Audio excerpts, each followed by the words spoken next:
Welcome to episode 29 of the Gluttons For Punishment Podcast, or GFP, a Toronto Maple Leafs and NHL podcast hosted by Michael Lepore and Anthony Bruno. He's Lepore, I'm Bruno. Thank you so much for listening and watching us on YouTube as well. If you're a new listener and you enjoy the show, we would really appreciate it if you give us a 5-star rating and review on Apple. And if you're watching on YouTube and you like what you see, it would be a big time help if you smash that like button, subscribe to the channel, and ring the notification bell so you know exactly when the GFP podcast is dropping some new content. All right, everybody. We've been off for a couple of weeks, but we are officially back, and there has been a lot going on in the National Hockey League. There was the expansion draft with the Seattle Kraken, the actual NHL draft, and free agency is right around the corner, coming up July 28th. So this is going to be a jam-packed episode. We're going to get into a ton of different topics. Obviously, the Leafs. We're going to talk some Habs. So you want to stay tuned for this one. But before we get into all that, it is time to welcome in my partner in crime, Mr. Michael Lepore. How you doing, man? I'm doing well, Anthony Bruno. Like you said, we've had some time off, some excruciating time off, eager to get back. Episode 29, a big one. Shout out to two players for number 29, two fan favorite goalies. We have Felix the Cat Potvin, who I can say I had a poster of on my wall as a young boy. I'm sure many Leafs fans will tell that story. And also Mike Palmateer, another number 29 fan favorite goalie, Mike Palmateer, who very well may have the best collection of career goalie masks. If you look those up, there are some nice ones. The one he wore with the Leafs, the one he wore with the Capitals. So let's do it, Bruno. Let's celebrate Mike Palmateer and Felix the Cat Potvin with a great show. Love it, man. Love those two goalies. Felix Potvin. I actually have a little Felix Potvin mask on my shelf behind me. I don't know if you guys can see it. I have to McDonald's, like they were the McDonald's ones, or yeah, I think it was the McDonald's one, but yeah, love it, Lepore. Love those two shout outs for the number 29. Lots to get into in this episode. But Lepore, we need to start with the Seattle expansion draft and the Toronto Maple Leafs decision to go 8-1 instead of 7-3-1. Yes. Okay. And I know you have some strong thoughts about this, as do I. Yeah. So let's just lay out what happened. So okay. You could have either gone 7-3-1, protected 7 forwards, 3 defensemen, and 1 goalie, or protect 8 skaters and a goalie. And the teams that protected 8 skaters were teams like the Leafs that wanted to protect extra defensemen. I believe Nashville also did this as well, where they protected like 5 defensemen and 3 forwards. So what the Leafs decided to do was go 8-1, protect the big 4 up front, Matthews, Marner, Tavares, and Nylander, and then they protected their top 4 defensemen, Morgan Rielly, TJ Brody, Jake Muzzin, and Justin Hall. So basically, they went that route for the sole reason, Lepore, of protecting Justin Hall. And this had a lot of fans up in arms because the Leafs had just acquired Jared McCann, who a lot of people were excited about. 25-year-old center who played on the Sioux Greyhounds with Kyle Dubas, coming off his best season in the NHL. The Leafs traded prospect Philip Hollander and a 7th-round pick. McCann had 1 year left on his contract. He was becoming an RFA. He was only on the books for $2.9 million this season. And obviously, Seattle took McCann in the expansion draft. So the Leafs were able to keep their roster intact, because Alex Kerfoot was the other name rumored to go in the draft that Seattle apparently really liked. Right. They went with McCann, so the Leafs keep Kerfoot. They obviously keep Justin Hall. Travis Dermott stays put. He was another name who was rumored to maybe be in play to be selected by the Kraken. But Lepore, what is your take on this situation? Did the Leafs make the right decision going that 4-4-1 route and protecting Justin Hall as opposed to protecting the forwards? Big discussion for Leafs fans on this one. I thought Twitter was going to explode. In my opinion, the Toronto Maple Leafs did the right thing here. And how I look at it is every team was going to lose something. We all knew this. Had you told me 2 weeks ago that from an asset perspective, the Leafs were going to lose a 7th round pick and a prospect who I don't even know if he's ever even played for the Marlies, Hollander, but if that's what they were going to lose, I would 100% take it. 100%. And I think most fan bases and most organizations would have taken that. Now, people counter what I say and they point to, well, we had McCann and we lost McCann.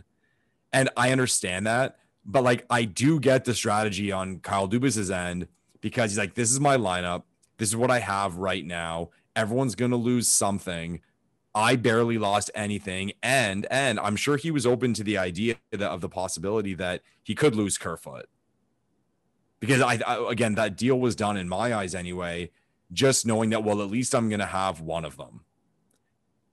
Leafs fans again will counter me saying, well, you could have done that and then exposed Justin Hall and lost him. Justin Hall only makes $2 million. He's on the second pairing. He signed. I think it's tough just to give up on that. And especially just giving up on what you know. So I'm not going to say like, okay, Kyle Dubas is a genius and he galaxy brain this to a point where like the Leafs didn't lose anything because yeah, we did lose a prospect. We did lose a late pick and we did lose a body that we had. But again, if I can look at the big picture of this from the point of me knowing a few weeks ago that the Leafs were going to lose something, and then I could step forward to today, they barely lost anything and they didn't lose a thing to their lineup. So that's how I see it anyway. All right. Well, Lepore, I completely disagree. And Amazing. I think it was a mistake. I really think this was a mistake on Kyle Dubas's part. And you can say, you know, Bruno, settle down. It's just the expansion draft. It's not a big deal. The roster stayed intact, like you just said, Lepore. But here's the way that I look at the situation. So the thing that bothers me the most is the way that they value Justin Hall. And I understand Kyle Dubas's mindset, how he said that the cost to replace Hall just wouldn't have made sense. So if they had lost Justin Hall, like he's saying, you can't replace, you know, your right-handed shot defenseman on the second pair at $2 million. Like, look at the market right now. It's going to cost $4 or $5 million. Like, look at some of these right-handed defensemen, what's going on right now. Like you saw Rasmus Ristolainen, that trade with the Flyers, what they gave up to get him. You just saw what Chicago gave up to get Seth Jones and sign him to a $76 million contract. So I get it. Right-handed defensemen, you know, teams really covet these guys. They come at a premium. But can we stop acting like Justin Hall is an integral part of this defense core? Can we stop acting like this is an irreplaceable asset? Like, are you absolutely kidding me? Like some of the discourse that's been going on about Justin Hall right now, to me, is just absolutely mind-boggling. I mean, you would think that he's like the right-handed version of Chris Pronger based on some of the things that I've heard from Leafs Nation, like honestly. So my whole thing is like, you had an opportunity here to just protect all of these forwards. Obviously the big four, and that you could have protected Kerfoot and McCann, who you would have had control of becoming an RFA at the end of the season, who's only on the books for $2.9 million. You would have kept Kerfoot, and then whoever that seventh player was that you protected, it doesn't really matter. But those would be like your core six forwards, right? Because at this point, Lepore, we're going to get to this later in the podcast, the Leafs are going to lose Zach Hyman to the Edmonton Oilers, barring some last-minute miracle happening. So you're losing a key member of your top six in Zach Hyman. You're lacking forward depth in general, especially just based on the salary cap situation and just looking at the roster on paper at the moment. And I just felt that Rasmus Sandin, and say what you want about some of the struggles he may have had in the playoffs. I know he had that one really bad game against Montreal, and I know that that's stuck in people's brains and they think that he's not ready. I'm sorry. Give me 20 plus minutes of Rasmus Sandin every day of the week over Justin Hall. And I stand by that, like, no matter what, because I've seen this guy. You can still do that, Bruno. What's that? You can still do that and then not lose Justin Hall. Like, I mean, I think the discussion here is what's harder to replace, Justin Hall, your number 4 defenseman at $2 million, or Jared McCann, who you didn't have anyway. But I mean, you do have him. But what? And I shouldn't even say I think I know in Kyle Dubas' eyes, I can get Jared McCann a lot easier than I can get Justin Holl. I get the perspective, and I want to say too, right? Like everyone was saying that Pittsburgh was going to lose McCann. Okay, they got a 7th and a B prospect. That's all they could get for this guy that we're flipping our lid over that we lost. Like I just think people are like kind of like in super negativeville with the Leafs right now, and they're kind of overthinking it. And if I hear one more person, this is the one that's driving me nuts. If I hear one more person give the analogy, like when I respond saying, "Okay, all we really did lose was a 7th and a prospect," and I'm seeing all these responses on Twitter like, "Well, if you traded a 7th and a prospect for Mario Lemieux, did you just lose a 7th and a prospect?" No, because if I fucking had Mario Lemieux, I would hold on to him and do everything I could to protect him. Jared McCann's not Mario Lemieux. So it's just that thing. And I think we'll agree on this one. The Leafs, as I'm sure all teams do, like kind of have their vision of what this lineup's going to look like come opening night. And I'm sure there's already some moves in play. Free agency talks have to happen. So like we'll get a real scope of this deal or this strategy when we see an opening night lineup. For the move at the time, like I have trust in it. I have trust.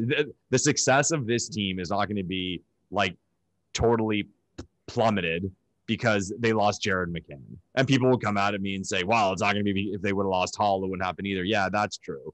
But I'm just saying the way I look at it, maybe I'm being overly logical, not emotional enough and not angry enough at this team as I should be. I just think, like that's what they lost and move on. And even to the idea of like invest in what you have. Kyle Dubas invested in what he had. I already hear people saying, well, we fucking lost in the first round, so we should be investing in what we have. But I just think it's not that big of a topic. And it got almost, I don't say this too often, I think it almost got more passion than it deserved from the fan That's base. fair. I agree with that.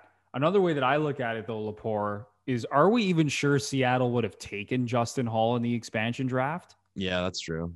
Like, for example, if I was Seattle and I had both Hall and Dermott available to me, let's say the Leafs had protected all the forwards under 7-3-1, I'm taking Dermott. Okay. He's almost 5 years younger than Hall. He has more upside, and I know he's not a coveted right shot defenseman who apparently every right shot defenseman is like prime. Who's the greatest right shot defenseman in NHL history? Off the top of your head, but everyone apparently is treating even Justin Holl like they're that player right now, which is just absurd to me. But yeah, I do agree with you. I think it got a little bit more attention and passion than it deserved, and I think it's because Leaf fans are just fired up and they want to see changes.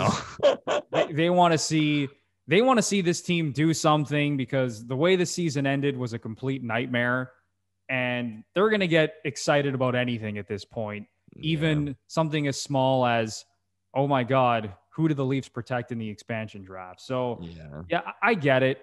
I think they should have just let Hall walk because another way I look at it, Lepore, is that now they're committed to this top four. And that tells me that they don't want Rasmus Sandin playing 20 minutes a game. That they probably want him playing on the third pair. And who knows what that third pair is going to look like. Obviously, Dermott is still in the mix. There's still Timothy Liljegren, who at some point has to be given an opportunity here to play minutes. And I'm not saying throw Timothy Liljegren onto that second pair with Jake Muzzin as your right shot and have him play 20 minutes a night. But at some point, you got to give these young kids an opportunity to be full-time members of the top six. Yeah, and I think this is the year. And I think there's a lot of topics with regard to the Toronto Maple Leafs that we could say, like, this is the year. I think for those two, Liljegren and Sandin, this is the year. Like, it's now or never. I mean, I'm sure Sandin has more wiggle room than Liljegren. But I'm not going to say I've given up on Liljegren. Like, I think I've given up on the idea that we got this, like, amazing defenseman from Sweden in the middle of the first round, because that was the take when we drafted him. Because if you remember correctly, some scouting reports had him going in first overall the year before, and then he got mono, and there was that weird thing. So there was always that little chance that, like, you know, the Leafs got a steal at number 15. Like, I've given up on that idea 100%, but Like, if he's not a consistent player in the Leafs lineup this season, like, I'm giving up on the idea of this guy being a National Hockey League player. Like, I think Sandin showed us last year in spurts that, yeah, he's good enough. He will be an NHL body. But Liljegren, like, this is it, man. This is it for sure. Yeah, that's true. With Liljegren, I definitely don't view him in the same light as Sandin. I think we've seen enough of Sandin both in the NHL, the AHL, even what he's done with Sweden in the World Juniors. Yeah, he was the best player. Like he's the best player, right? He's the best prospect in the Leafs system right now. We even still want to call him a prospect. But yeah, I mean, at some point, like Liljegren, it's gotten to the point now where, I mean, he's still young. Like, I think Liljegren's only like 21, but it's like he's been around long enough now that you want to see him take that next step and hopefully play meaningful minutes in the NHL. And it's like you said, he's probably going to get his opportunity this year. I mean, who knows what's going on in Kyle Dubas and Sheldon Keefe's head and how they want to round out this defense core. And obviously we have to wait for free agency and things like that. But yeah, if Liljegren cannot show us that he's ready this year, then I think, like you said, Lepore, a lot of people are going to start to give up on this guy and are going to start to just almost write him off as someone who can play meaningful minutes for this team in the National Hockey League. Yeah, it's all she wrote. Yeah. All right, man. I guess we can move on now to the Montreal Canadiens. Our second favorite team. And this was also a massive talking point. What a week for the Montreal Canadiens. Bravo, Montreal, to give us things to talk about. Holy, for content. The Montreal Canadiens just keep feeding the fire here. Awesome. And it all started with their decision to expose Carey Price in the Seattle expansion draft. Boom. So Carey Price, as we all know, comes in at a $10.5 million cap hit. He was on the books for the next he is on the books for the next 5 seasons. Crazy. And Montreal made the decision to expose him to Seattle. And it's kind of bizarre because he just led the Montreal Canadiens to the Stanley Cup final. He was the main reason the Montreal Canadiens made it to the Stanley Cup final. Now, obviously, Seattle made the decision not to take Carey Price. I think that was the right decision. I think that was the smart choice to make. But Lepore, what's your take on this situation? Like, what was going through the Montreal Canadiens' heads here, exposing Carey Price? And just give me your opinions on how this all went down. Okay, so yeah, this was fun. This one was fun. There's a lot of ways to look at this one. My thing with it, and I really think this didn't get enough attention, is that the Montreal Canadiens exposed their best player and he wasn't taken. And the reason for that is because in today's NHL, we're in a salary cap world, and it's not about who are the best players, it's about who are the best value players. So, as you said, Bruno, this team made it all the way to the Stanley Cup final. He was their starting goalie. He was a big reason why they were there. And they exposed him. And why did they expose him? It was strategic, so they could hold on to Jake Allen, because they knew deep down Seattle would not take Carey Price. And what I find so interesting about this, and in my opinion, it didn't get enough attention, you're admitting fault doing that. You as an organization signed Carey Price. You gave him that contract. I'm sure you're in that boardroom saying he's the best goalie in the world. And you gave him a contract that a team could take for free, and they said no. No. And the way I look at it is like, let's go through every team in the NHL and name their best player. They would all be taken by Seattle. Vegas. Okay, Pietrangelo, gone. Like, okay, the Leafs, Matthews, gone. Like, okay, McDavid, gone. Like, take your pick. Ryan O'Reilly, St. Louis, gone. Like, every team would lose their best player. Jack Eichel, gone. Just sure, gone. Like, everyone would be gone. Montreal exposed their best player, and they said, no, we would rather take Fleury. And people can laugh at the whole idea of, like, the ridiculousness of a salary cap in a league like the NHL, that you have maybe the best goalie in the world and a team doesn't want him because it could hinder their success going forward because he makes so much money, and that's a whole other topic on its own. But I find it kind of funny that you have a GM up there who signed this goalie to this deal say to the world, I'm going to expose him because I know he has a bad contract and I know Seattle won't take him. And there was all that stuff about like whether Price was injured, this and that. If Seattle was seriously considering Price and like the fine line was whether he was healthy or not, they would have done their diligence there and found out. And we're finding out now, yeah, he needs surgery, but he'll be back. He'll be back shortly. So, I mean, you can throw that one in the trash.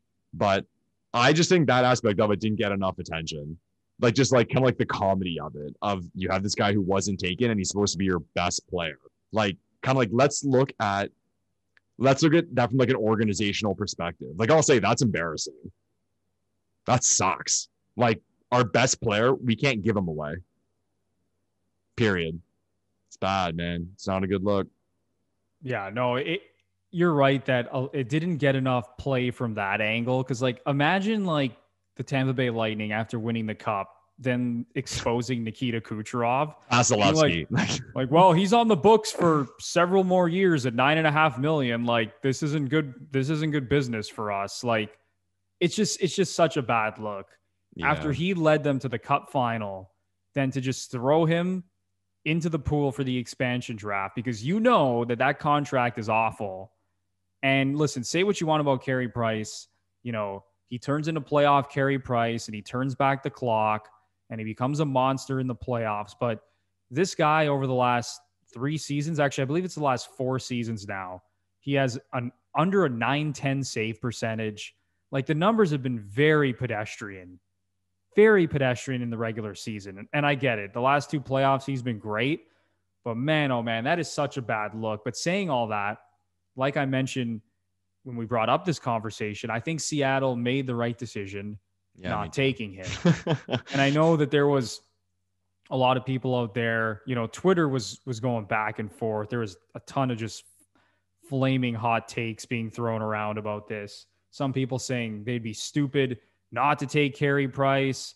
Other people saying they're out of their minds if they take Carey Price. But yeah, I really do think that it was the smart decision, because you don't need as much cap space as possible, but cap space, as we're seeing right now with the flat cap and what COVID has done to the league, is becoming more and more valuable.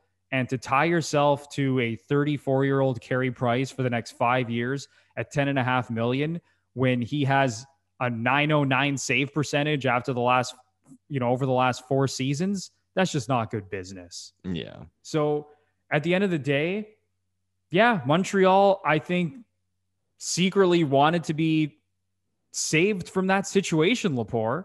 It's a weird one, because Price agreed to it.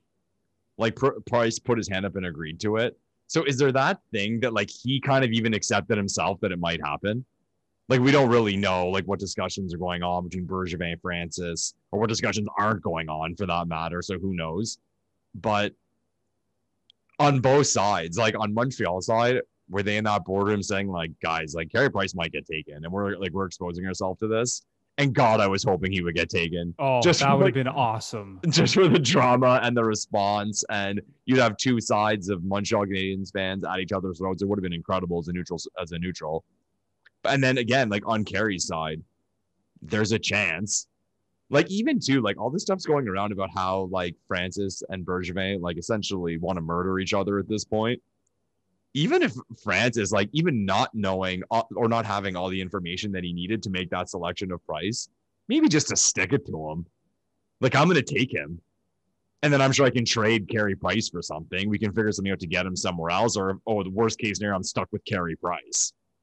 So, like, I mean, it would have been fun, but let's face it, it's the NHL. So the no fun league was never going to exactly. Yeah, it was never going to allow us that entertainment. But like, even some people were saying like they should take Ovechkin. Like, it'd be hilarious because see if they can sign him and like try to do fun stuff like that. But I mean, yeah, at the end of the day, like, we'll look at it a few years and we'll kind of laugh at it and say, remember when Carey Price was exposed? But part of me feels like we were robbed of some A+ entertainment. Oh, that would have been incredible just to see Montreal Canadiens Twitter just burn down and just Oh my God, the emotion that would have poured out from Habs fans. Oh, I would have been the first one to buy a Kraken Price jersey. What a jersey, by the way. Oh, and can you imagine that the jersey sales? Whew. That Price Kraken jersey would have sold out in like 10 minutes. And imagine the gear with that color scheme, the pads and stuff. Oh my goodness, just Carey incredible. Price. Well, we were robbed, man. We were robbed. Like that would have just been unbelievable entertainment if Seattle had actually taken Carey Price. But it is the no fun league, and Seattle, yes, they did do the smart thing, not taking Carey Price. It's kind of funny to look at the perspective of like what Leafs fans went through during this whole expansion draft, because here we are saying like, oh, like look what we have to deal with. It was like we lost Jared McCann, and like, oh guys, you think that's stressful? Montreal almost lost Carey Price. They could have lost Carey Price.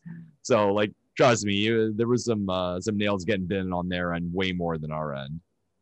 Oh yeah, big time, Lepore. Like to lose that sort of player, especially what he's meant to the organization, not only, on their run to the Stanley Cup final, but since he's been there from day one, everything that he's meant to that fan base, that organization, his teammates, like that would have just been a colossal loss for Montreal. But they would have got $10.5 million in cap Exactly. And who knows what they would do with that? Maybe they're gonna find a way to acquire Jack Eichel or something. You keep hearing, not to get into that, you keep hearing that. I think there's like, what odds do you give that one? Like that Jack Eichel will go to the Montreal Canadiens.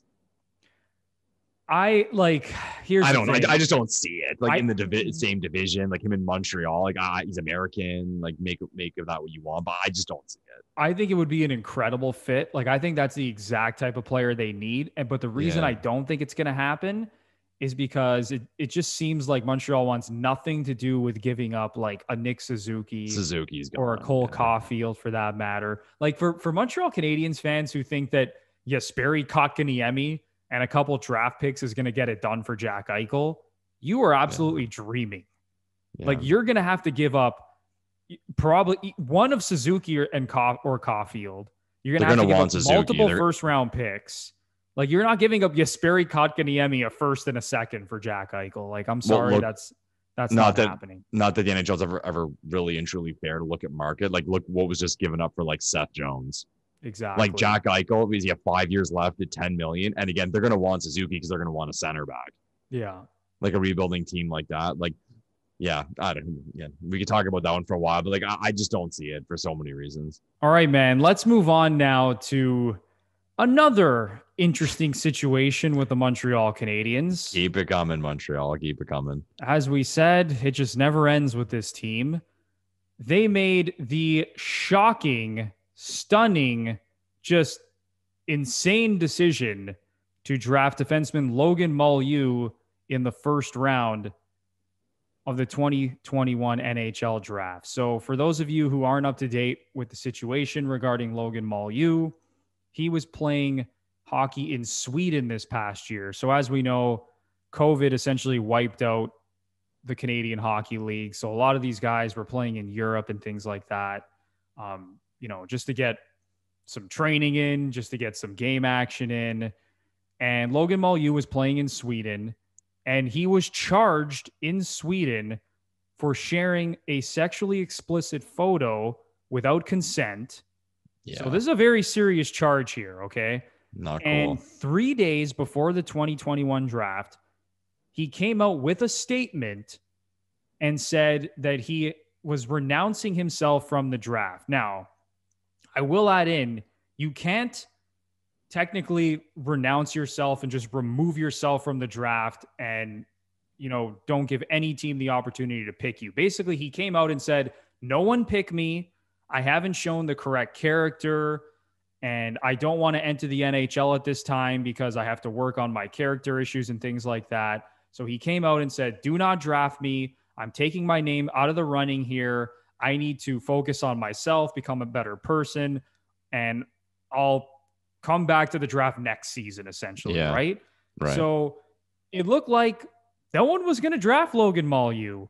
Now, he was ranked 35th in Bob McKenzie's rankings for the draft. He was the 23rd ranked North American skater. So this guy was, considered a late first round, early second round pick.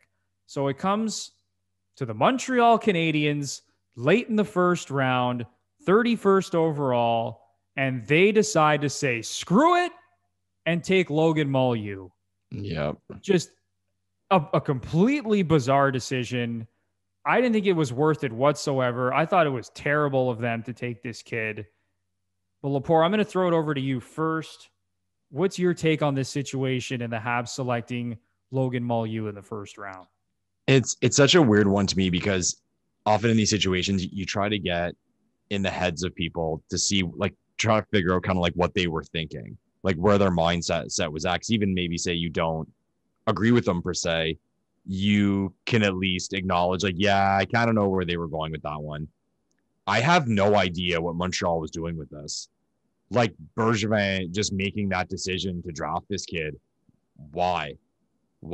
Like, if it had this kid been ranked as like a top 5 prospect, top 5 blue chip prospect, and this exact situation happened and he selected him where he selected him, at least at that point, I kind of would have got it. Like, I still would have criticized Bergevin, criticized the pick, saying it's a joke that he picked a kid who didn't want to be drafted and went through all this.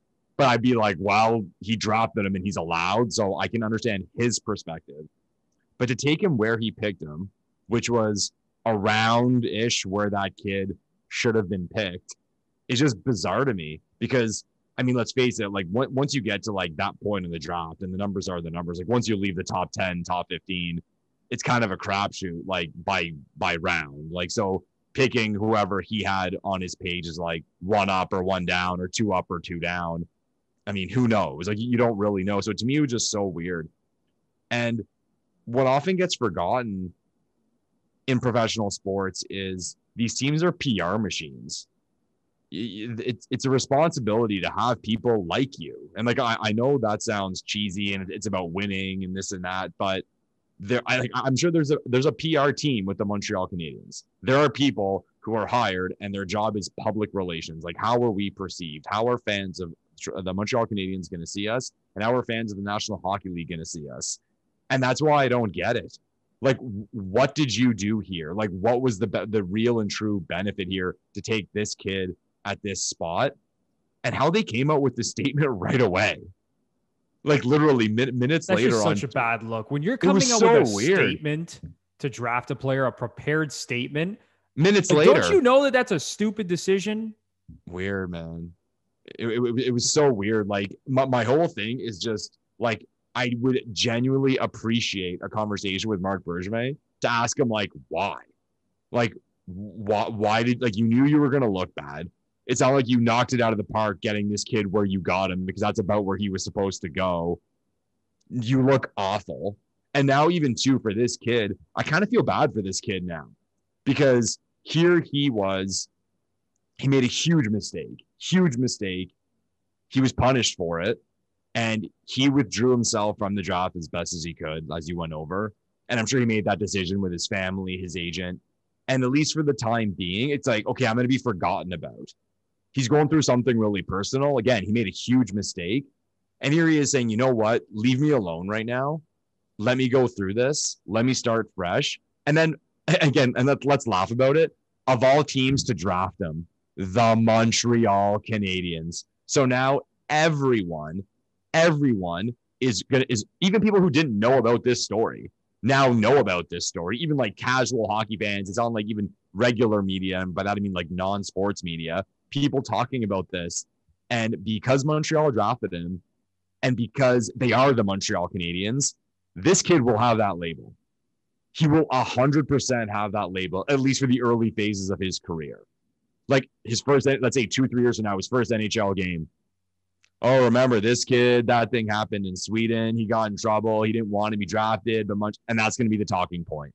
That is going to be the talking point. And then if he's not successful, and let's face it, most kids who are drafted, even in the first round, are not, or at least half of them are not in the first round. Is that going to be the label of why? What was the positive here? Like, again, for this kid to say, I do not want to be drafted. I think people are forgetting about that too. This kid publicly said, I do not want to be drafted. And they did it anyway.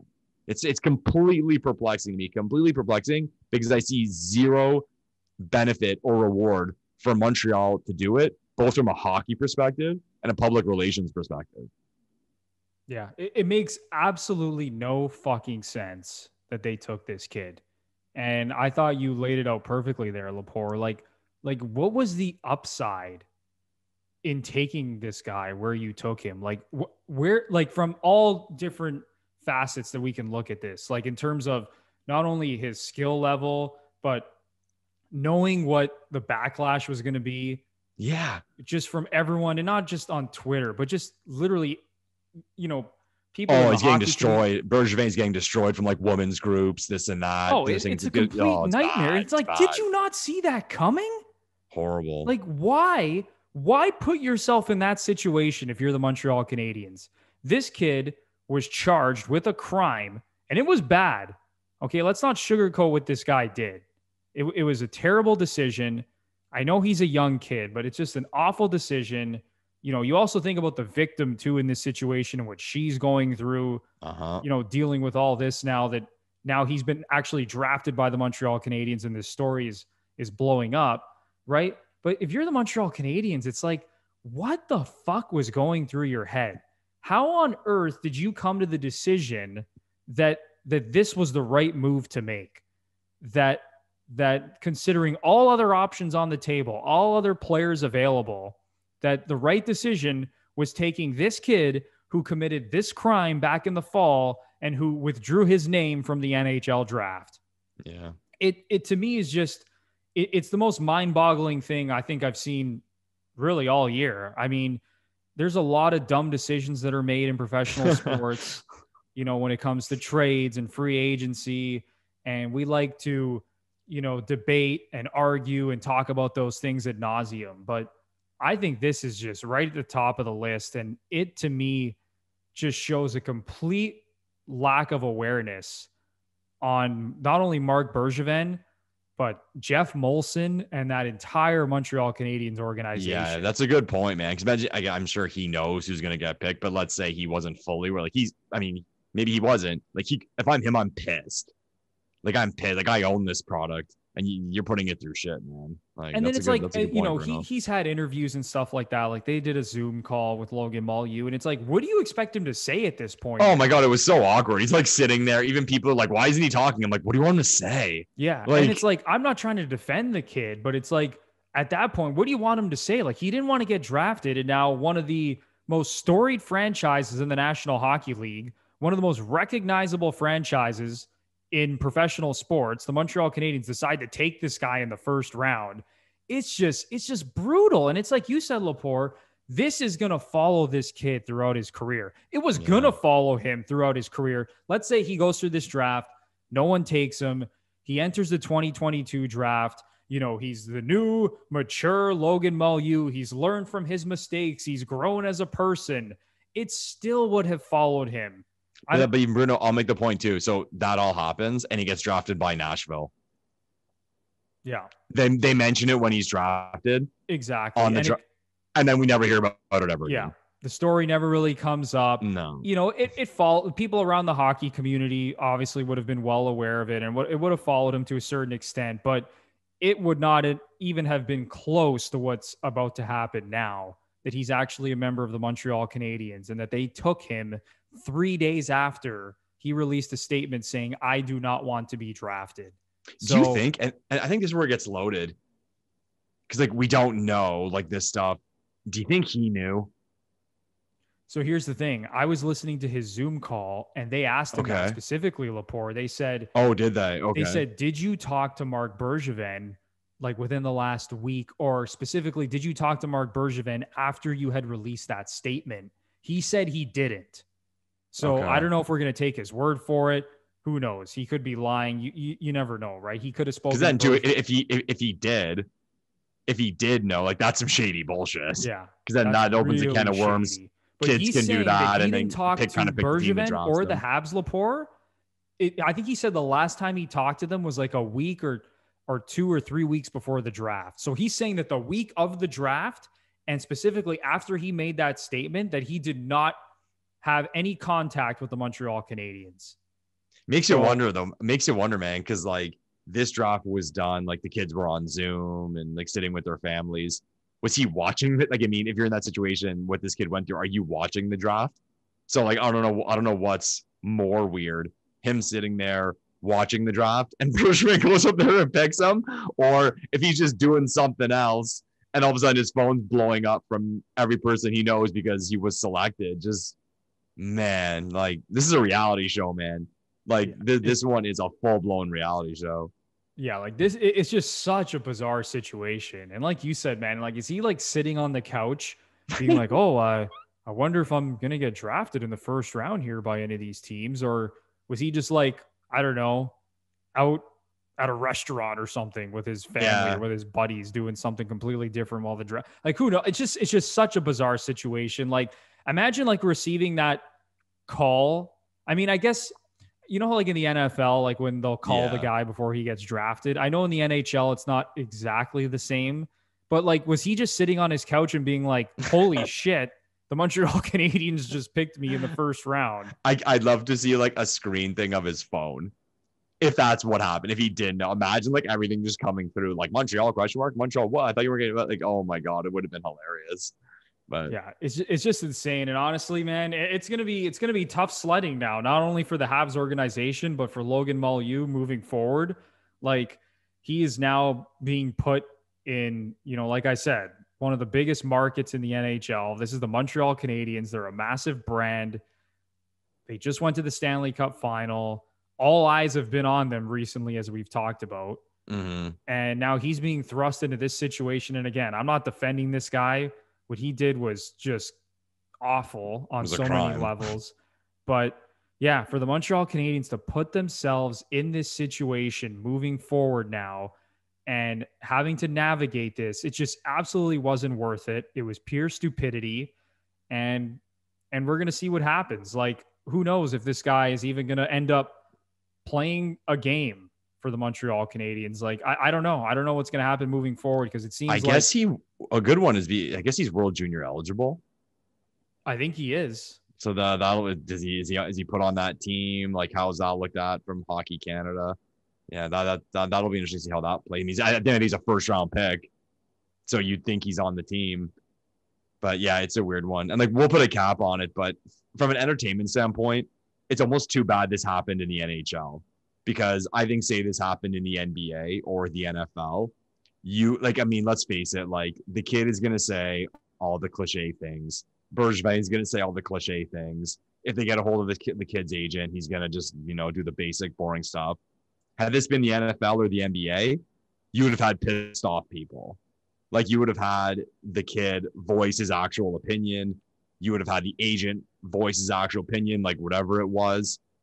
And I think you would have got more out of the organization as well. So I just think it's going to be boring. Like, anything we hear out of anyone's like, oh, yeah, like, I accept it now and I'm going to do my best. And then Montreal is going to say, we see this kid and we see the potential for growth, both on a hockey standpoint and a life standpoint. So it's going to be boring. And I think people know where I'm going with all this, that it's too bad this wasn't the NBA or the NFL. Yeah, no, I hear you, man. But I'll end it on this and say the Montreal Canadiens deserve all the shit that's coming their way with this situation, because you know what? Reporters are going to continue to bring this up and ask, why? Kid, like, was it worth it? What was going through your head? And I know that they've already gone through this to a certain extent, but now that this kid is in the organization, this is going to keep coming up. And Montreal, you did this to yourselves. I'll say this, 2 words: training camp. That kid's on the mic. Like, before, he was the first round pick. He would have got some attention, a few questions. Oh, how'd it go? How'd you find it? Or this and that. Now, they're going like to the star players, and then where's Logan? Because we got to try to get a quote from him. Yeah. Not fun, man. Not fun. It's just not a good look. It's a brutal situation, and we'll continue to track it as we move forward here and see what happens. But just an awful decision by the Montreal Canadiens. And just a terrible, terrible look. All right, Lepore, shall we move on now to some free agency talk? Sure. Let's do it, man. So circling back to the Toronto Maple Leafs. To our beloved Toronto Maple Leafs. The Leafs, our beloved Toronto Maple Leafs, who just give us continuous pain year after year after year. And more fans are upset I mean, when are Leaf fans not upset? Yeah, but these days. Zach Hyman, who is a fan favorite of this, like, I mean, you ask any Leaf fan, they all love Zach Hyman. Like, you cannot find a single Leaf fan who would say anything bad about Zach Hyman. The way he plays the game, the passion he brings, this guy's going all out. He's playing up and down the lineup. He can play on your top line. He can play on your third line. He can kill penalties. He can play on the power play. He's a children's author. Yeah. This guy has a children's book. He does everything right, Zach Hyman. Yeah. And now it appears that he is on the verge of signing with the Edmonton Oilers in free agency. And as of the time of recording this, the Leafs and Oilers are trying to work out a sign and trade. So this is how it's going. So the Oilers want to sign Zach Hyman to an 8-year deal at just a shade over $5 million. But the only way that they can do that is if they facilitate a sign and trade with the Leafs, and the Leafs in return want some draft capital for this. So Edmonton doesn't want to give up anything really. I mean, I've seen reports out there that they want to give up like a 5th or a 6th round pick, but the Leafs are asking for a higher draft pick, whether that's a 1st round pick, a 2nd round pick, in order to facilitate this deal, because what they'd be doing is saving the Edmonton Oilers about $500,000 on the cap for 8 years. Because if this gets to free agency and Zach Hyman signs a regular free agent deal with Edmonton on July 28th, he can only sign a 7-year contract. And according to reports, that would come in at $5.5 million a year. So the Leafs are in a situation saying, screw you, Edmonton. If you want us to facilitate this sign and trade and you want that extra year of Zach Hyman and you want to save $500,000 on the cap, then you better give us a friggin' nice draft pick here or give us a prospect. So again, as of the time of recording this, things might change. They're kind of at a standstill right now in terms of the compensation involving this deal. But Lepore, what's your whole take on this Hyman situation? Are you sad to see him go? Or do you think this is actually good for the Leafs moving forward, that they're not going to tie themselves down and give this guy an 8-year deal for $5 million plus? Yeah. Often for sports fans, and I will say more specifically for Toronto Maple Leafs fans, there's like a logical side and an emotional side. The emotional side's upset. Like, this guy gave it his all for the blue and white. He came in as a rookie, as part of that team that surprised everyone and made the playoffs. Like you said, he's very likable. He's big in the community. He writes children's books. He's recently married. We saw that stuff on social media. And he's a great character guy. And if we're being perfectly honest, we've been spoiled in the last 5 years with A-plus talent when it comes to the players we've had. We are very lucky. But where we've lacked is that old school kind of grit, heart and character, balls to the wall player. And that's what Zach Hyman is. So again, from the emotional standpoint, it sucks. It really does suck to lose a player like that. But from the logical standpoint, no, we have to move on from this guy. Like, this is the definition of the player that you walk away from and you let somebody else do something stupid. And I know Leafs fans are going to get upset and say, we're going to get worse losing this guy. You're freeing up some cap space. And just because you can sign a guy, meaning you have the cap space, doesn't mean you should. Like, even if the Leafs had the space to sign Zach Hyman to a reasonable deal, I wouldn't want to do it. I shouldn't even say that, because, I mean, if the Leafs really wanted to sign Hyman to say 5 or whatever, they could pull it off. But it's about the term he's going to get, so it's a non-issue. Like, I'm not signing a guy who's 29 years old, who's had the injuries he's had, who plays the way he plays. Because let's face it, there is the issue in the NHL of miles and the miles you put on your legs. And Zach Hyman has a lot of miles on those legs, a lot. Like, I don't want to know. And, like, I'm rooting for him. Wherever he goes, I'll 100% be rooting for him. I'll be hoping he's putting up some great numbers and having some great seasons and has success. But if I had to bet, if he ends up with a 7 or 8 year deal somewhere, which it looks like he will, by year 4, maybe, my bet would be that team wants the hell out of that deal. So just from that standpoint of like building a healthy culture, a healthy organization, no, you can't do that. You can't sign him. No, you nailed it. I think this contract is a stone lock to age poorly. Yeah. Like Zach Hyman as a player, just the way he plays, you said it, Lepore, this is not someone who once they get into their 30s is going to continue to get better. This is a player, and we've seen examples of players like this over the years. And, you think about that hardworking grinder who lacks foot speed and skill. That's it. Yeah. You just know that player is not going to age as good as someone, who skates well and who has a lot of skill. And listen, Zach Hyman, you look at the numbers over the last 3 seasons, he's third on the Leafs in goals per game over the last 3 seasons behind Austin Matthews and John Tavares. So was it last year? Do you not have like a 30-goal pace last year? Something so nuts? He had Lepore. So going back to the COVID shortened season, he had 21 goals in 51 games. And then going back to last year's 56 game season, which was obviously cut down because of COVID and other things like that, 15 goals in 43 games. Wow, good numbers. So man. This guy over the last 3 years is averaging 0.35 goals per game. That puts him, Matthews leads the NHL in goals per game. Then you have John Tavares, who I believe is at 0.46 goals per game.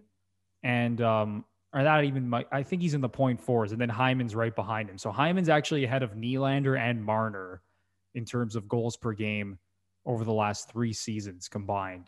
So it's like, yeah, the stats have been there. He's been a good player. And listen, I do think there is some element of his numbers being propped up, getting an opportunity to play with all of the Leafs' big 4 guys, That's right? true. It's not just Matthews and Marner that he's played with. He's played with Tavares and Nylander as well, on some of the different line combinations that have been put together.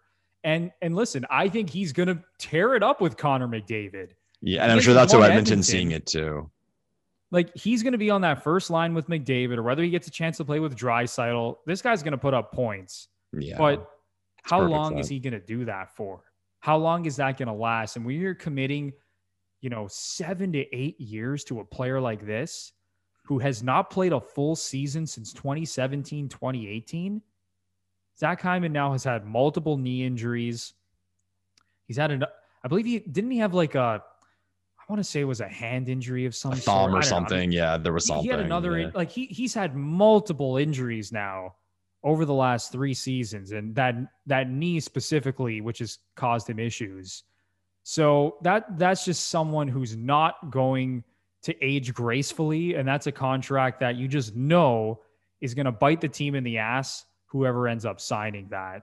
So, yeah I mean, I think as much as it sucks to see Zach Hyman go, as much as Leaf fans have loved this guy over the last number of seasons, and like you said, Lepore, like he came up with all the rookies with Matthews, Marner, and Nylander, and, he started sort of this new era, the new era of losing in the first round. Yeah. I mean, that's really not a new era that's been going on now for the last 17 years, but you guys get what I mean. The Matthews era, let's call it, right? Like, he's one of the key figures from the Matthews era. And, like we said earlier in the show, this is a team that is lacking talent in the top 6, and they're going to have to find a way to replace him. And I don't know how they're going to do that right now, Lepore, because as we know, they don't have a lot of cap space. They didn't have any draft capital this year to trade. They went into the draft on Friday with 3 picks. They gave away all the picks in that Nick Foligno deal, and obviously there was other deals where they gave away picks. But they're a team now, Lepore, that has to find a way to replace the production of Zach Hyman in the top 6 and get production from other players besides the core 4. Yeah, there's something's going to happen. And like I've said this to a lot of people, like in my circle, and they kind of look at me like, I really think there's going to be a deal. The Leafs are going to make a move because there's a lot of pressure on this season. There's a lot of pressure. And there's even, if I was in the Leafs organization, like I'd be so fearful of even like a slow start. Like after like how they finished last year, a slow start could kill the morale of this team. They have to make a move to spark something. From a mental standpoint, there's also the idea that like this team has to significantly try to get better. So, and like you said, like I kind of like an underrated topic with the Toronto Maple Leafs is their scoring depth. Like, of course, like they have their big four, and like those guys play a lot of minutes, and they've been lucky enough to get points from like guys like Hyman and like Kerfoot chips in, and like Spezza has been great. Like let's face it, like guys, the Mikheyevs of the world, like those guys, like they're not pulling their weight from a production standpoint, and I'm sure the Leafs organization knows that. So I'd be shocked if there wasn't a move for like some sort of player that's really gonna make this player or players who are really gonna make this forward group look and feel different. But it's weird, man. Like it's almost back to Hyman. Like it's almost like these GMs have to be like saved from themselves. You know what I mean? And like I wonder how much of it too is like not even like management. It's like ownership chiming in. These guys don't know what the hell they're talking about. Like you just look at some of these deals, and to me, it's never really about the money. Because like if you have the cap space and you can fit it in and it makes your team better, do it. Like that doesn't having a guy who makes a little bit too much money doesn't hurt you. What hurts you is later in the deal when that guy's putting up production that in no way matches his salary. Like the way I see it is now you're playing with a lesser cap than everybody else. And these deals just get thrown around, and it's like the term. And like, why are GMs like, it's like they're like itching like to make these deals of like 5, 6, 7 years for like these kind of like B level players, like good players, nice players, but giving them these huge deals. And it's almost like they're taking bets based on hope. And like, that's how I guess I would kind of like, that's what I would like to ask Ken Holland. It's like, Ken, like everything we just laid out, 29 years old, injuries, the style of play, 8 years, like you have a lot of hope inside you right now that this works out. Like, come on, Ken. Like, and people would come back at me and say, well, there's probably a good chance Ken Holland's not going to be the general manager of the Edmonton Oilers in 6, 7, 8 years. And that's not a shot at Ken Holland. That's just the reality of the NHL and like the lifespan these guys have. Some people point to that as to why these GMs make these long deals just to get the player. But I don't know, man. But I'll ask you, like, did your eyebrows raise at the Gallagher contract for the term he got?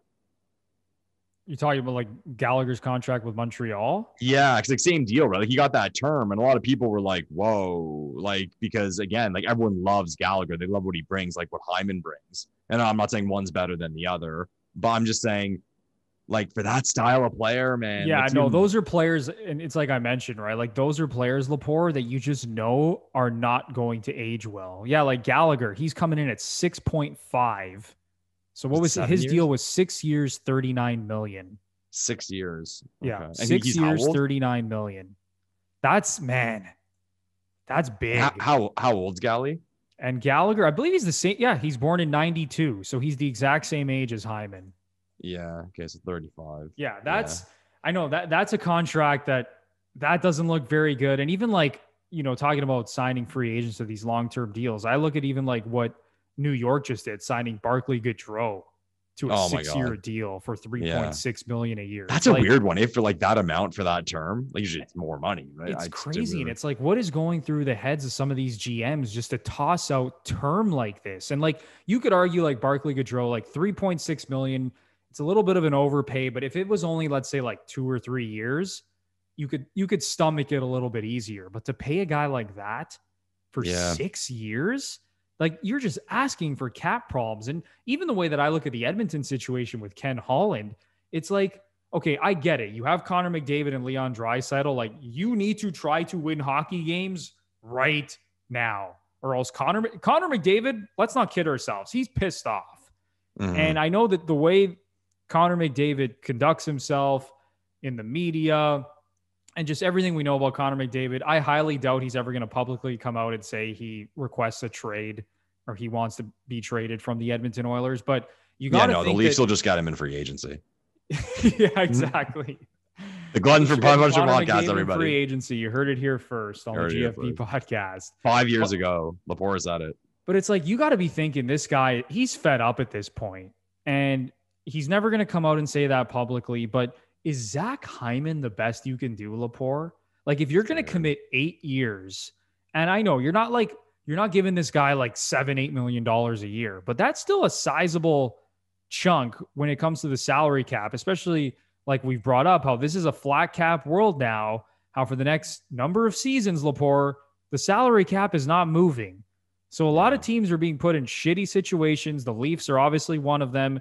Even Colorado, you look at how they can barely sign Gabriel Landeskog because they had to lock up Cale Makar to a $9 million contract. And he's, one of the top 3 defensemen in the NHL right now. They're going to have to pay Nathan McKinnon something close to McDavid money when his contract expires shortly. And they can't even afford Gabriel Landeskog. So a lot of teams are in shitty situations, and knowing that, you don't have a lot of slots here. Like, if you're going to commit money to someone on term like that, like, you better be convinced this is a player that is going to be a fantastic member of our organization for the length of this contract. And it makes sense to take a gamble on a player like that. And I don't know, man, locking up Zach Hyman for 7 to 8 years at over $5 million. Like, is that the best you could do to surround Connor McDavid with talent? Yeah. I even pointed, you made the point about Colorado and Landeskog. Like, I'd applaud Colorado for that. Because, like, no, we're not going to overpay. We're not going to give you more than what we think you deserve. And, like, the way I've always seen it, and I'd love to hear other people's perspective on this, is like, I've kind of always thought I'd run my NHL team kind of like how a lot of NFL teams are controlled. And when I say that, I mean, you have your star players, and those are the guys that you fully commit to. And then everyone else, it's like, as you go down the list of quality of player, they're more replaceable. Like, you can find them other places, and maybe you get some value somewhere and you give that guy a longer deal. But like, kind of the point I said before, but kind of like these B-level players getting these like massive contracts, like, it never ends well. Like, it's hilarious. If you look at the list every year, like, you're having a bad day and you want to get some laughs, go over the July 1st signing sheet of like all the contracts are given out 2, 3, and like, you're laughing at all. Oh, it's egregious. Like, none of them are good. None of them. It's like, and again, like, these GMs, like, they can't get out of their own way. I don't get it. Yeah, it's just like, going back to the whole Hyman thing, it's like, yes, I get it. He's a good player. He's probably going to have a couple of really good seasons with Connor McDavid, but is that the player you want to hitch your wagon to for 7 to 8 years in a flat cap world? Yeah. Like, you're telling me you can't go out there and even make a deal for someone. Like, if I'm Connor McDavid, like, again, I don't want to always bring this back to the Leafs, but it's like, you're looking, for example, at Austin Matthews, and you're like, wow, he gets to play with Mitch Marner every night. And if it's not Mitch Marner, he gets to play with William Nylander. Who the hell is Connor McDavid playing with? Because they don't play him and Draisaitl together that often. They do when they're in a pickle and they need things to happen. Those guys obviously do play together at times, but on a night in, night out basis, like Zach Hyman, that's going to be Connor McDavid's, that's his wingman. Yeah. Zach Hyman for the next 7 to 8 years. I don't know. Like, yeah. I think a lot of these GMs, it's kind of mind boggling, honestly, some of the decisions that they make. And I don't know if there's a trade out there that Edmonton can make for a better player, but yeah, like, I think it would be bad business if the Leafs ended up signing Zach Hyman to this exact same contract. Yeah. I think from Edmonton's perspective, like, they look at it and like, just thinking, wow, this guy was successful with other really talented players, and we have really talented players, so let's insert them, and it will be flowers. So, and then let them do it. Let them do it. And Kyle, stick to your guns, man. Stick to your guns, Kyle. Don't let them get that 8th year for nothing, man. Stick to your guns, bud. Because who cares, really? At the end of the day, you're going to lose the guy anyway. So exactly. No. Yeah. I like that Kyle Dubas is sticking to his guns here, and he wants that draft capital, and he wants, whether it's a first, a second, or a third round pick, and good for him, because yeah, it's like you said, they're going to lose Zach Hyman for nothing anyway. So if you're going to save a team $500,000 on the cap for 8 years, you might as well try to squeeze every last ounce out of this situation as you possibly can. Yeah. Well, yeah, like, and Dubas is going to GM pissed off. Like, he's been criticized in the past for being too soft in negotiations and other aspects of his job. He's going to GM pissed off now. Like, I mean, let's face it, like, he's probably embarrassed by what happened in the playoffs last year. So hopefully, like, a spark was lit. And I mean, if I was him, I'd be angry, and I'd be GMing angry. So. All right, Lepore. And so one other thing to end off on that, I want to bring this up, is if you think that he's GMing pissed off and angry, and you said that they're probably going to make a move at some point, like, who's the guy that you move out in order to bring something in? Like, what do you think? Who do you move out? What do you think makes the most sense here? Like, do you go the prospect route and you trade, like a Nick Robertson or even like one of these D-men for that matter, Sandin or Liljegren, or do you move out someone who's actually a core member of this team? Let's say what we all know, like one of the core guys is not going to get moved. And we can go for a long time about this one. Morgan Rielly, man. 1 year left on his deal. And it's a tough one with Rielly because people ask me like, oh, like, what do you think he's going to get? And I'm like, I don't know. Like, you can always say like, yeah, team's going to do something stupid. But like, what would I give Rielly? Like, what does he make now? 5.5? He makes like 5 on the nose right now. 5? It's like, what would you really give him above that? Let's say like in terms of a fair deal. And you look at the other defensemen on the team and they all have different responsibilities, roles, do different things. But like, you look what Muzzin makes, you look at what Brody makes. I mean, I don't think it's fair to give like, say, Rielly like 8 or 9 million.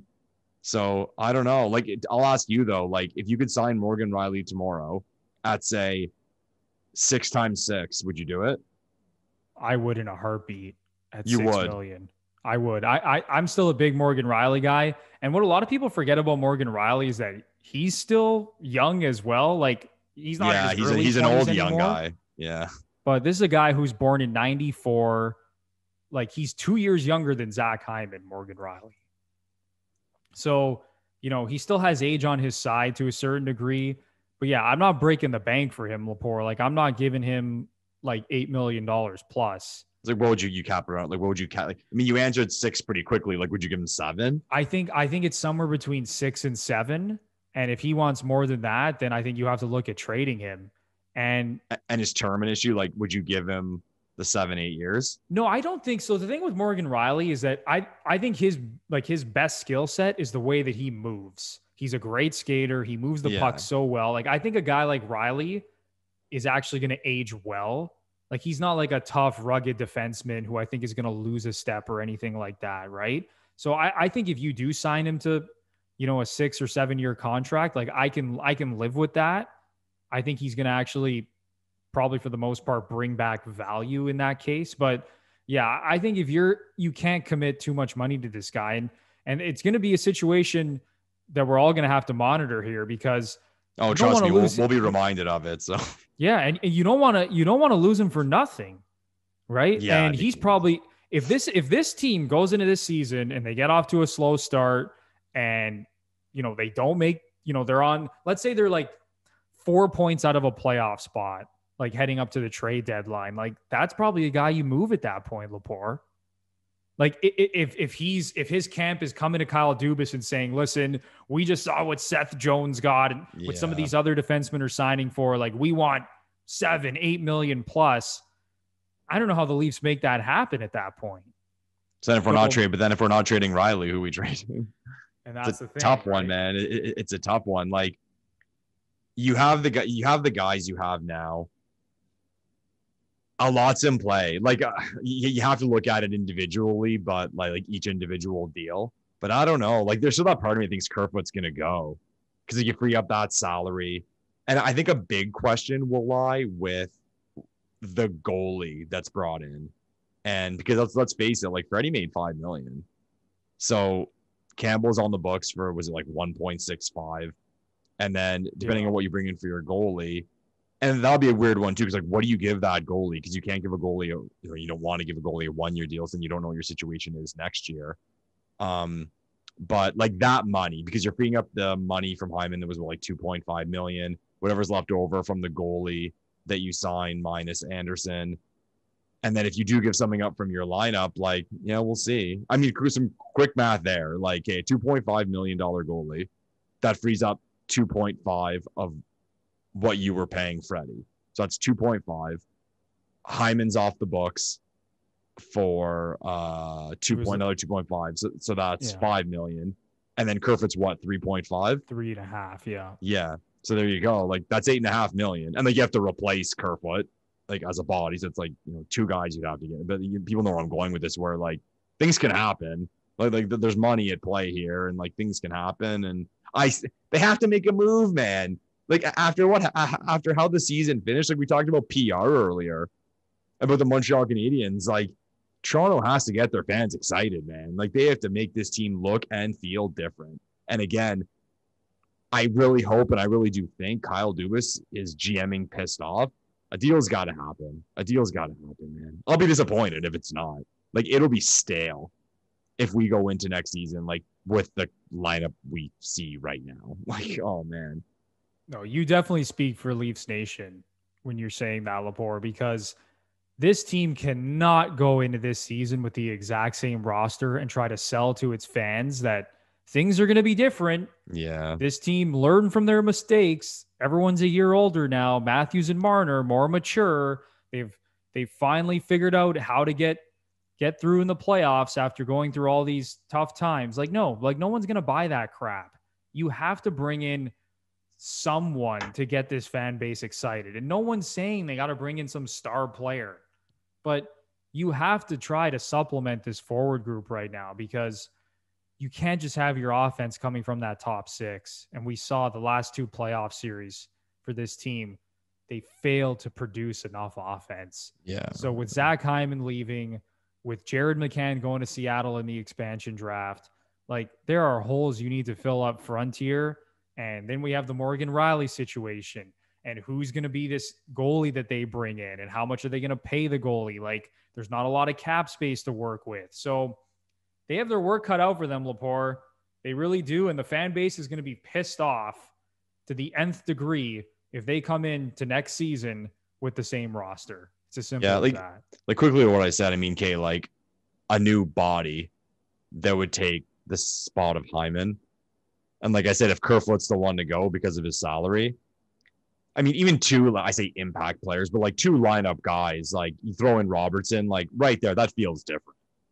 That's at least something to start with. And then if they make a move during the year, that will feel different. If you have a new 3C, you add a winger, and then you have Robertson, okay, we're moving. Yeah. But at the end of the day, Kyle Dubas, I mean, he's got some tough sledding here, because like I said, not a lot of cap space. They got to make a move. They have to do something. And listen, I think the team as currently constructed is probably still good enough to make the playoffs, but this fan base, they're not excited right now. They're not pleased with the situation. They need to see something here. So Lepore, any final thoughts before we wrap this thing up? I'm tired after that one, Bruno. we talked about a lot, man. It's too long since last time I've eaten. I'm starving.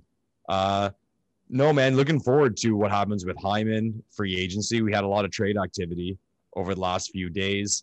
Hopefully we get some more action there, and hopefully our phones start exploding because the Leafs make a big blockbuster, and it'll give us some more ammunition for our next podcast, brother. Yeah, and you said it, man. And listen, there's still free agency. It's right around the corner here. So for Leaf fans who are a little bit impatient right now, who are pissed off at Kyle Dubas, let's all just take a deep breath, because there's still a lot of time in this offseason to figure things out. And we could see a big blockbuster move. You might look down at your phone and get that notification from Elliot Friedman or Chris Johnston that there's been a big trade. And the next thing you know, the makeup of this team is completely different. So we're going to continue to track that. The GFP podcast is going to be back next week with another episode. So don't go anywhere. For the GFP listeners and viewers out there, we're going to track this Leafs offseason and other big things happening in the NHL. And we are so glad that you are going to be there along for the ride. So that is going to do it for episode 29 of the Gluttons for Punishment Podcast, or GFP, the Toronto Maple Leafs and NHL podcast, hosted by Michael Lepore and Anthony Bruno. Once again, if you're a new listener and you enjoy the show, it would be such a big time help if you give us a 5-star rating and review on Apple Podcasts. And of course, if you're watching us on YouTube and you like the content, we would appreciate it more than you could ever imagine if you just smash that like button, subscribe to the channel, and ring the notification bell so you know exactly when the GFP podcast is dropping some new content. So for Michael Lepore, I'm Anthony Bruno, and we will see you in the next one. Thanks, everyone.